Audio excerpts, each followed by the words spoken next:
21 News first broke a story about a staff lieutenant at the Canfield State Patrol Post being under investigation over allegations of sexual harassment, workplace violence, and hazing type behavior. After pressing for details for months, we've now received reports of what led to not only that lieutenant's resignation, but the demotion of one trooper and reprimand of another at the Warren Post. Kaitlyn McCarthy takes us through the details that led to the shakeup in tonight's Watchdog Report.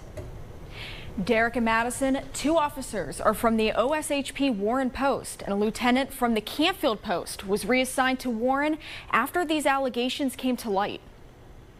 Former Lieutenant Eric Brown, former Lieutenant Brian Vale, and former Captain Jeffrey Green, all disciplined for their comments or actions on the job. The investigation started with Brown, who'd been at the Canfield Post for 28 years. 6 employees accused Brown of making inappropriate and sexual comments about arrestees, using profanity at subordinates, and making sexually charged remarks about employees and their significant others. The behavior also became physical, with employees being smacked and having their pants pulled down.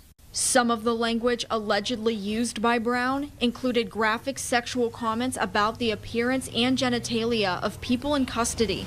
After the allegations were reported, Brown was first reassigned to the Warren Post, but was then recommended for termination following the investigation. Brown retired before he could be fired. While investigating Brown, witnesses also mentioned similar actions from Vale and Green. Troopers accused Green of using derogatory names for troopers and threatening to hit them.